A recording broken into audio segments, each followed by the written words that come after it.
कक्षा 11 के सभी छात्र एवं छात्राएं ध्यान दें। आज आपका इस ऑनलाइन क्लासेज में स्वागत है। यानी ये जो आज आपकी क्लास है, इसमें आपको सम्मिश्र संख्याओं से रिलेटेड कुछ अत्यंत महत्वपूर्ण क्वेश्चन बताए जाने वाले हैं, जिन्हें आप लोग अच्छी तरह से समझें और तब इसके बाद हल करें। तो चलिए हम आज की क्लास शुरू करते हैं। तो सबसे पहले हम ये देखते हैं कि आखिरकार जो ये चैप्टर चल रहा है, इसमें हमने कहाँ तक के प्रश्नों का हल पढ़ लिया है, यानी हमने आपको बता दिया है। तो उसी के आगे की हम आज आपसे चर्चा करने वाले हैं आप लोगों से। तो जैसे हमने आपको पिछले वीडियो में प्रश्न नंबर 12 तक का हल, यानी जो विविध प्रश्नावली चल रही है सम्मिश्र संख्याओं की, उसमें बताया है। तो आज हम आपको इसका प्रश्न नंबर 13 बताने जा रहे हैं। 13 से शुरुआत करेंगे, यानी 13 से। तो ये इस प्रकार से है कि एक आपको प्रश्न देता है 1 + 2i अपान 1 - 3i।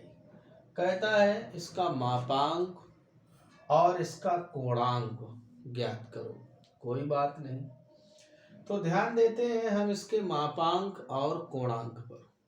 तो मापांक और कोणांक निकलवाने के लिए हमें सबसे पहले इसको क्या करना होगा, सरल करना होगा।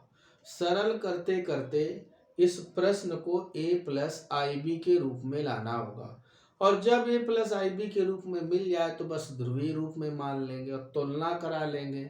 जैसे ही हल करेंगे हमें इसके r यानी मापांक और कोण यानी कोणांक यानी थीटा की वैल्यू प्राप्त हो जाती है। तो चलिए हम सबसे पहले इसे a + ib रूप में तैयार करते हैं। तो इसके लिए क्या करना है, आपको इसके संयुग्मी से ऊपर नीचे गुणा कर देना है, यानी 1 + 3i का और नीचे भी 1 + 3i से।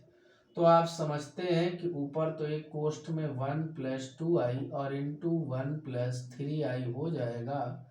नीचे a - b, a + b यानी a² तो यानी 1 का स्क्वायर माइनस b² यानी 3 × 3 = 9 i²। आप ये भी जानते हैं कि i² की वैल्यू क्या होती है, -1।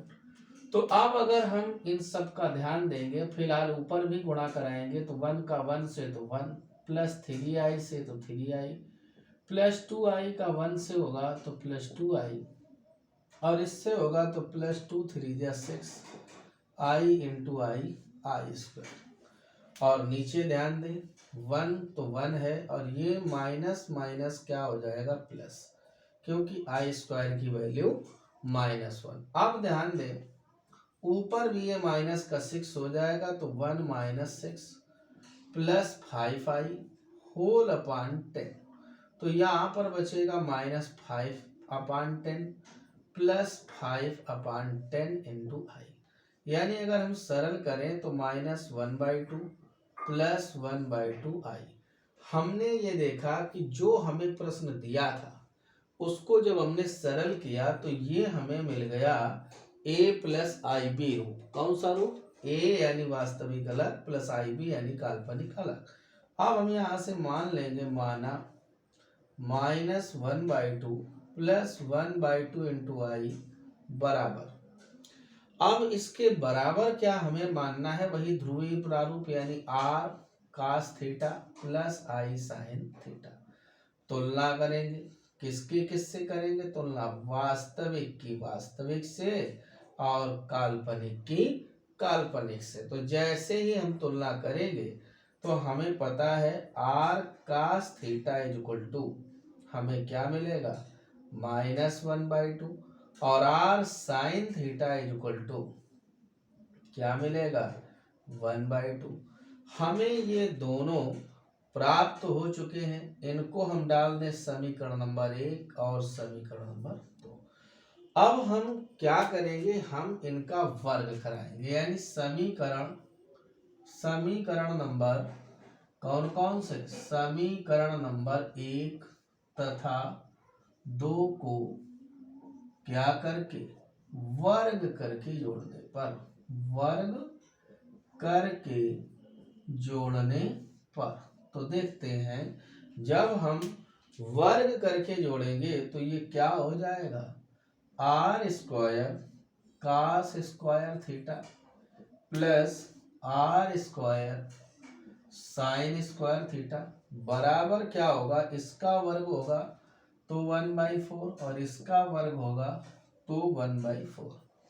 अब अगर इससे आर स्क्वायर हम कॉमन ले लेंगे तो अंदर क्या बचेगा, 1 इज इक्वल टू 2/4, यानी r square is equal to 1/2। आप वर्गमूल लेंगे तो आर की वैल्यू 1/√2।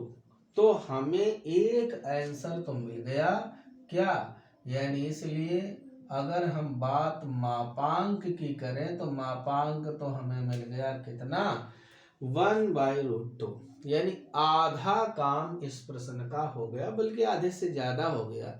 अब हमारे लिए बचा क्या है बच्चों, अब हमें चाहिए कोणांक। क्या चाहिए, कोणांक यानी थीटा। तो चलते हैं इस आर के मानों को, यानी आर के इस मान को समीकरणों नंबर यानी 1 और 2 में रखने पर, तो यानी 1/√2 cos theta is equal to -1/2, और इसमें रखोगे तो 1/√2 sine theta is equal to 1/2। तो cos theta is equal to क्या हो जाएगा, -1/2 होल अपान 1/√2। ये ऊपर चला जाएगा तो -√2/2, यानी -1/√2 -1/√2। क्यों, क्योंकि 2 को हम लिख सकते हैं ऐसे भी, तो √2 इंटू √2, तो एक अंडर से एक अंडर कट जाएगा। हमें ये मिल रहा है, यानी जो कास थीटा की वैल्यू है, किसकी वैल्यू है, कुल मिलाकर के हमें कास थीटा बराबर ये मिल रहा है माइनस का 1/√2। अब ध्यान दीजिए, इसमें अगर हम रखेंगे तो यहाँ से हमें क्या मिलने वाला है सरल होने के बाद, यानी साइन थीटा की वैल्यू मिलनी है प्लस में 1/√2। तो अब आप दोनों को जरा ध्यान दें कि कहाँ पर साइन प्लस में होता है और कहाँ पर कास माइनस में होता है। तो इसके लिए हमें क्या सोचना चाहिए, इसके लिए हमें ये सोचना है कि हमें कौन सा चतुर्थांश ऐसा उपयुक्त मिलेगा जिसमें ये दोनों मान एक दूसरे को संतुष्ट कर जाएं। तो बात ये है कि यहाँ पर साइन थीटा दूसरे चतुर्थांश में धनात्मक, लेकिन कास थीटा दूसरे चतुर्थांश में ऋणात्मक। तो अब अगर हम इसमें इसका भाग भी दें, यानी साइन अपान कास लिखें, तो tan थीटा बराबर हमें मिलेगा केवल -1, यानी हमें थीटा का ऐसा मान रखना है, tan भी तो दूसरे में माइनस का होता है, tan 135 अंश का मान -1 हो जाएगा, यानी tan 90 + 45, यानी 90 + 45 करेंगे तो हम दूसरे चतुर्थांश में जाएंगे, और दूसरे में tan माइनस का, यानी माइनस का tan 45, जिसकी वैल्यू क्या होगी -1, यानी हमें कुल मिलाकर के इस प्रकार का संयोजन मिल सकता है। तो इसलिए थीटा बराबर होगा क्या, 135 अंश, या इसको चेंज करा लोगे तो पाई का गुणा 180 से भाग, तो क्या आने वाला है 3π/4। ये हमें वैल्यू मिली थीटा की, यानी थीटा बराबर क्या मिला हमको, 3π/4। अब हम इसके बाद और आगे चलते हैं, फिर हमें क्या मिलने वाला है वो हम देखते हैं। यानी ये तो थीटा की बात हुई। अब हमें अगले प्रश्नों को देखना है। फिलहाल इस प्रश्न का तो कार्य पूरा हो गया, क्योंकि इस प्रश्न में हमसे केवल यही पूछा गया है कि मापांक बताओ और कोणांक। तो मापांक निकला 1/√2 और कोणांक निकला 3π/4। कोई दिक्कत नहीं हुई।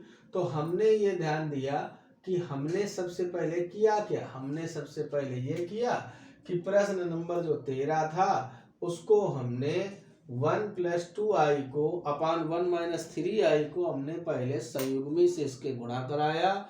गुणा कराने के बाद a + ib मिलाए और ध्रुवीय रूप में माना। जैसे ही ध्रुवीय रूप में माना, हमें अपने r और थीटा के मान प्राप्त हो जाते हैं। चलिए और आगे देखते हैं प्रश्न नंबर 14 क्या है बच्चों? बहुत आसान एक्सरसाइज थी जो धीरे धीरे अपनी समाप्ति की ओर बढ़ रही है। बस इसमें लगभग 20 क्वेश्चन हैं, जिनमें से आप देख ही रहे हैं कि हम लोग लगभग प्रश्न नंबर 13 तक पढ़ चुके हैं। यानी अधिक से अधिक एक वीडियो और होगा, बस इस एक्सरसाइज को हम पूरा पढ़ लेंगे। तो ध्यान दें, जो प्रश्न नंबर 14 है वो इस प्रकार से है कि यदि x माइनस आई वाई, ऐसे लिखा है, यदि x minus i y into और 3 प्लस 5i, और ये मालूम है किसके बराबर? कहता है यह -6 minus 6 minus 24i -6 minus 24i की संयुग्मी के बराबर है। संयुग्मी का मतलब है हम उसके ऊपर एक रेखा कोष्ठक जैसा चिन्ह बना देंगे, यानी रेखा कोष्ठक का ही चिन्ह जिसे हम लोग बार पढ़ते हैं। तो होता क्या है, इसका तात्पर्य यही होता है कि काल्पनिक जो राशि है, कौन सी राशि? काल्पनिक राशि, उसके हम गुणांकों को बदल देते हैं। तो कैसे बदलेंगे? यानी x minus i y into 3 plus 5i is equal to, यहाँ से अगर हम ये चेंज करेंगे तो -6 तो वही रहेगा, लेकिन ये जरूर प्लस का हो जाएगा। अब इसका आपस में गुणा कराओ। कहोगे सर इससे करना क्या चाहते हो? प्रश्न में ऐसा दिया है कि यदि x minus i y into 3 plus 5i -6 minus 24i की संयुग्मी हो, तो कहता है x और y के मान ज्ञात करो। आप समझ सकते हो कितना आसान प्रश्न है। इसमें बस कहता है संयुग्मी, हमने उसकी संयुग्मी लिख दी।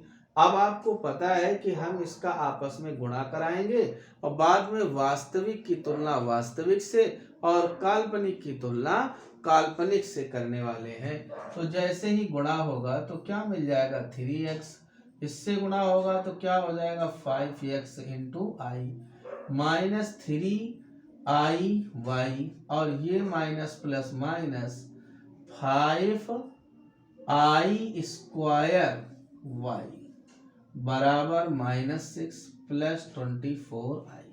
ऐसे हमने रखा। कब? हमने इसका भी गुणा करा दिया पूरे में और इसका भी गुणा करा दिया पूरे में, यानी 3x plus 5x into i minus i y का जब 3 से होगा तो -3i और minus plus minus 5i square y. अब ध्यान दीजिए, हम इसमें से वास्तविक एक तरफ और काल्पनिक एक तरफ करेंगे तो क्या हो जाएगा? 3x तो सही है और आई स्क्वायर की वैल्यू अभी भी हमने बताई थी, यहाँ पर -1 होती है।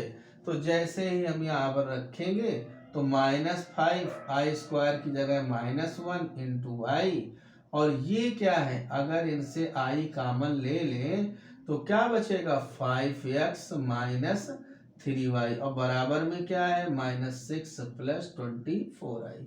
चलिए और थोड़ा सा सरल कर लेते हैं, तो माइनस माइनस प्लस, यानी 3x plus 5y, 3x plus 5y plus 5x minus 3y और इंटू में i बराबर -6 प्लस 24 इंटू आई। अब हम क्या कराएंगे? तुलना कराएंगे। किसकी किसकी तुलना कराएंगे? आप लोग अब तक ध्यान देते आए हैं, वास्तविक मानों की वास्तविक मानों से तुलना और काल्पनिक मानों की काल्पनिक मानों से तुलना। तो वास्तविक मान यहाँ पर कौन है? ये 3x प्लस 5y और उधर क्या है? -6, यानी 3x plus 5y is equal to -6, और यहाँ काल्पनिक में क्या है? 5x minus 3y is equal to 24। अब हम ये देखते हैं कि ये दोनों समीकरण यदि हल हो जाएं तो हमें अपने x और y के मान प्राप्त हो जाएंगे, तो कोई दिक्कत नहीं है। हम ऐसा करते हैं, इसको अब तक कोई समीकरण तो डाले नहीं, इसको डाल दो नंबर 1, इसको डाल दो नंबर 2। अब देखो हम बराबर करा लेते हैं y, तो समीकरण नंबर 1 में 3 का तथा 2 में 5 का गुणा करने पर, कितने का गुणा? 5 का।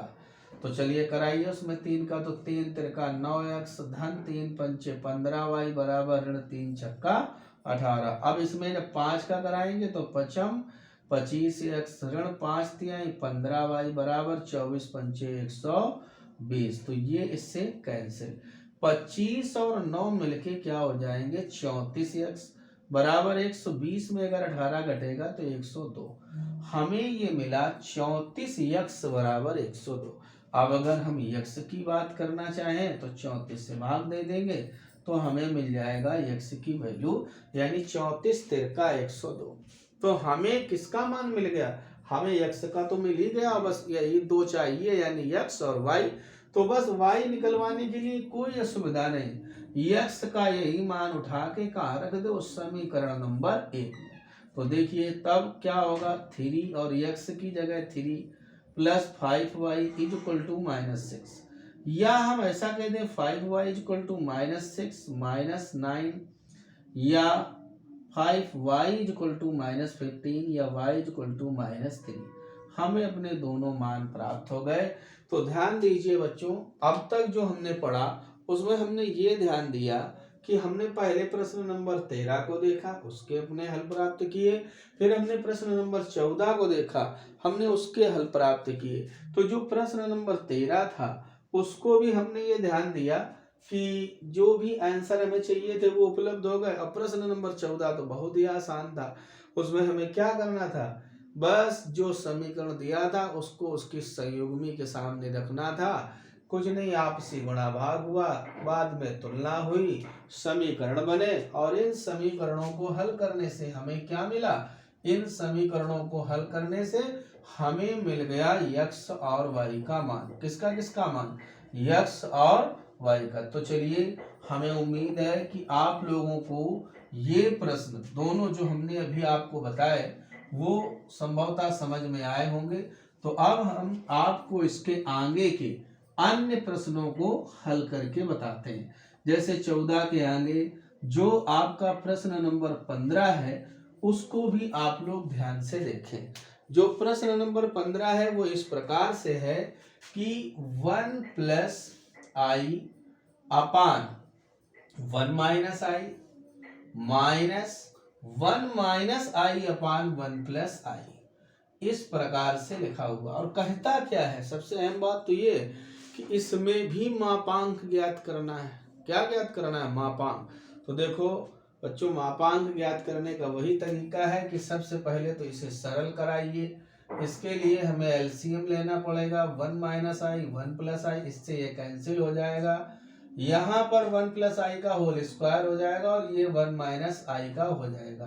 तो जब हम इसको सरल करेंगे तो 1 plus i square plus 2i, और यहाँ से minus 1 plus i square minus 2i upon 1 minus i square. फिर ध्यान दें ये क्या होगा, जब हम कोष्ठ ओपन करेंगे यानी 1 plus i square plus 2i minus 1 minus i square plus 2i whole upon 1 minus minus plus 1।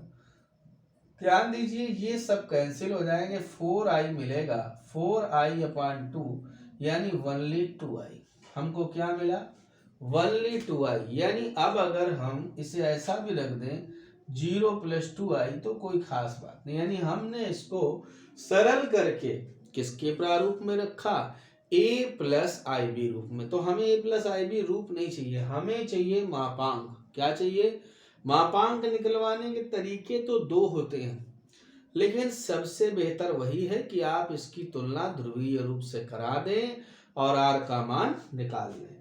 तो फिर एक काम करें, यहाँ पर ऐसे मान लें कि माना 0 plus 2i is equal to r in bracket cos theta plus i sine theta. तो जब ऐसा होगा तो क्या होगा, r cos theta is equal to 0 और r sine theta is equal to 2। हमें ऐसा मिला r cos theta is equal to 0 और r sine theta is equal to 2। क्योंकि इसकी जगह तो हम तुलना देख रहे हैं, यहाँ वास्तविक मान 0 है लेकिन काल्पनिक यानी i का गुणांक इधर भी 2 है तो हमने रख दिया। अब इनका वर्ग कराइए। जैसे ही इनका वर्ग कराओगे तो r square cos square theta plus r square sine square theta, 0 का वर्ग 0 और प्लस 2 का वर्ग 4। तो यहाँ पर क्या मिलने वाला है, r square into 1 is equal to 4, यानी r square is equal to, जब 4 है तो आर इज इक्वल टू 2। हमें अपना आंसर मिल गया कि इसका मापांक क्या निकलेगा, प्लस का 2। अब आप लोग इसके बाद अपने अगले प्रश्न को देखें जिसका नाम है प्रश्न नंबर 16 नंबर है इसका। वो किस प्रकार से है, वो इस प्रकार से है कि यदि x प्लस आई वाई यानी x प्लस आई वाई का whole cube is equal to u plus i v, u plus i v, तब मालूम है प्रूफ क्या करना है, प्रूफ ये करना है कि u upon x plus v upon y बराबर हमें लाना है 4 in bracket x square minus y square. ये हमको इस सूत्र से इस क्वेश्चन से हमें प्रूव करना है, यानी u upon x plus v upon y is equal to 4 in bracket x square minus y square. और कंडीशन क्या है, ये इसकी मदद से उसे प्रूव करना है। कोई दिक्कत वाली बात नहीं है, हम बड़ी आसानी से इसे प्रूव कर लेंगे। कुछ नहीं, इसका आप क्यूब करा दीजिए तो a क्यूब यानी x cube plus b cube यानी i cube y cube plus 3ab यानी plus 3ix y in bracket a plus b यानी x प्लस i y is equal to u plus i b. फिर ध्यान दीजिए x cube तो सही है, यहाँ पर देखिए चूंकि आई क्यूब बराबर क्या होता है, आई स्क्वायर इंटू आई, और हम जानते हैं आई स्क्वायर का मान -1 इंटू आई, तो हमें मिल गया माइनस आई, यानी एक्स क्यूब प्लस जहाँ आई क्यूब था वहाँ क्या हो गया minus i into i cube, इसमें से गुणा कराएंगे तो plus 3i x square y plus 3i square x y square बराबर u प्लस आई बी, बराबर u प्लस आई बी। सारी वैल्यू रखवाइए जरा। एक्स क्यूब तो ठीक है, अब आप देख रहे हो ये प्लस का है 3i स्क्वायर, तो ये हो जाएगा माइनस, तो माइनस 3xy स्क्वायर, यानी ये एक तरह से वास्तविक मान है। कैसा मान है, वास्तविक। काल्पनिक क्या है, -i y क्यूब, और ये है प्लस का 3i एक्स स्क्वायर वाई बराबर u प्लस आई बी। और थोड़ा सेट करके रखते हैं, तो एक कोष्ठ में x cube minus 3xy square minus, हम कहते हैं इससे कॉमन ले लेते हैं माइनस का, तो अब अंदर क्या बचने वाला है, y cube minus 3x square y और इंटू में लगा दो आई, यानी आई का गुणा इसमें भी है और आई का गुणा इसमें भी है। अब बराबर में क्या हो जाएगा, u प्लस आई बी। ध्यान दीजिए यहाँ पर वास्तविक राशि क्या है बच्चों, x cube minus 3xy square, और उधर वास्तविक क्या है, वनली u। कोई दिक्कत नहीं, हमें तो तुलना करनी है, और इधर i का गुणांक ये है और उधर i का गुणांक v है। चलिए तुलना कर लेते हैं, क्या करने पर, तुलना करने पर। जैसे ही हमने तुलना कराई तो x cube minus 3xy square is equal to यहाँ से u, और यहाँ हम कहते हैं v की वैल्यू अगर हम माइनस को अंदर कर भी दें तो क्या हो जाएगा, 3x square y minus y cube is equal to v। चलिए एक काम और करते हैं, हम यहाँ से x कॉमन ले लेते हैं, तो x square minus 3y square is equal to u, यहाँ से y कॉमन ले लेते हैं तो 3x square minus y square is equal to v। अब ध्यान दीजिए हम अपने सिद्ध करने वाले प्रोसेस में देख रहे हैं कि u अपान एक्स चाहिए, यानी अब हम यहाँ की LHS पर ध्यान देते हैं कि u upon x plus v upon y, इस पर जरा विचार करते हैं। तो ध्यान दो, अगर हम u के बटे में x उधर ले जाएं, यानी यहाँ ये u अपान x है, तो अगर हम यहाँ से कहें कि u अपान x बराबर क्या होगा, तो x square minus 3y square. अगर हम यहाँ से कहें v अपान वाई बराबर क्या होगा तो 3x² माइनस वाई स्क्वायर। हमने अपने ये दोनों मान यानी u अपान x के भी और v अपान y के भी जब यहाँ रखे तो क्या मिलेंगे, x² माइनस 3y² और यहाँ पर क्या होगा प्लस 3x² माइनस y²। फिर ध्यान दें अब क्या होगा, x² प्लस 3x²। आप इससे जब ले लेंगे अलग अलग तो क्या हो जाएगा, यानी x के साथ तो 4x², y के साथ तो माइनस का 4y²। हम कहते हैं इससे 4 कॉमन ले लो तो क्या बचा, x² माइनस y²। यही हमें प्रूव करना था। यानी अब हमें LHS से RHS भी प्राप्त हो गया। तो कोई दिक्कत नहीं है, इन प्रश्नों को हल करने में बहुत आसान है। जैसे हमने प्रश्न नंबर 15 देखा, a प्लस आई बी मिला है, माना मापांक मिल गया। फिर कहता है यदि ये बराबर ये, चलिए कोई बात नहीं, तो इससे हमें u और v से संबंधित कुछ मान मिले। बाद में जो प्रूव करना था उसकी LHS में जाकर जैसे ही रखा हमें अपनी RHS प्राप्त हो जाती। तो इस प्रकार से हम आपको इस वीडियो में प्रश्न नंबर 16 तक के प्रश्नों का हल बताया। अब हम आपको इसके बाद जो वीडियो आपको देंगे उसमें आपकी विविध प्रश्नावली पूरी तरह से समाप्त हो जाएगी। और यदि कोई डाउट हो, यदि कोई आपके मन में शंका हो तो कृपया हमारे व्यक्तिगत नंबर पर संपर्क करें और या इसी में कमेंट करके हमें अपनी बात बता सकते हैं, तो हम उसमें कुछ न कुछ सुधार करने का प्रयास करेंगे। तब तक आप लोग इन प्रश्नों को आप अपनी कॉपियों में विधिवत हल करें और फिर आपको इसके बाद दूसरा वीडियो मिलेगा।